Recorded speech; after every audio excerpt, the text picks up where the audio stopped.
It's Wednesday, folks. Owen is on sabbatical, but I have powered through anyway, and it's time for Hump Day Huddle. Your movie quote this week is from 2006. Name the movie this quote is from. I am so paralyzed. That should be really easy. Leave your answers in the comments. Your nugget of awesomeness this week is about leadership and how great leaders create great atmospheres. And I know leadership is a topic that's been written and talked about for literally hundreds of years from hundreds of different angles. But for today and time purposes, I want to talk about the importance of the atmosphere or culture that any leader creates at his or her organization. I mean, there's a good reason that adage, culture eats strategy for breakfast, is still used today. I have a favorite quote on leadership that I've leaned on over the years, and that quote is, "If they take away my title, will they still follow me?" I love that quote, and I think it provides a strong backbone, for how any great leader should think and act. Well, there's the tricky part, right? I mean, there are lots of different personalities and styles and ideas on leading. I mean, I've known leaders that created a culture that was pretty much comprised of mostly barking commands all day, knowing things would get done because they said so.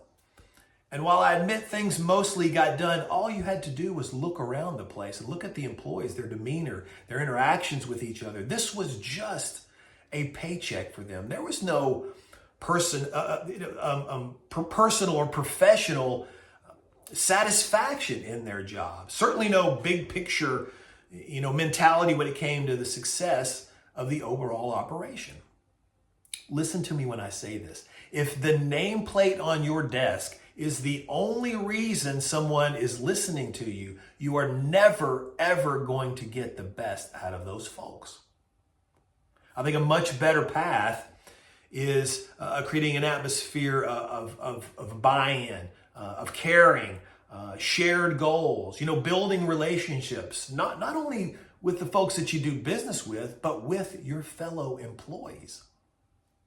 If your team absolutely knows how much you care about them personally and professionally, they will go the extra mile for you, for themselves, for the organization, and the people they serve.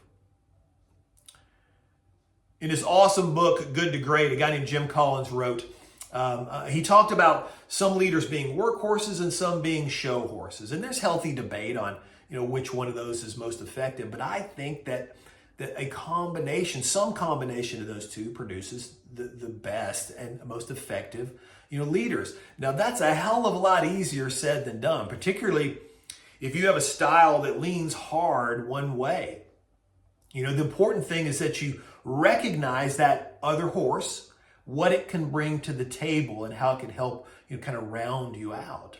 And yes, you always have to be true to yourself. But if you have a style or a personality that leans hard toward being, authoritative or even condescending sometimes, then you got work to do on, compassion, empathy, appreciation. And on the other hand, if you have a personality or style that leans toward being passive or even timid sometimes, then you got work to do on confidence, poise, tenacity. So when you're building that atmosphere or culture at your place, remember that quote. If they take away my title, will they still follow me? It will force you to confront the things that you are doing and not doing to be a great leader. Just think about the qualities that you admire in the people that you follow. You follow not because you have to, but because you want to. Owen will be back with me again next time. Let's make it a great day. Reach, grow, do.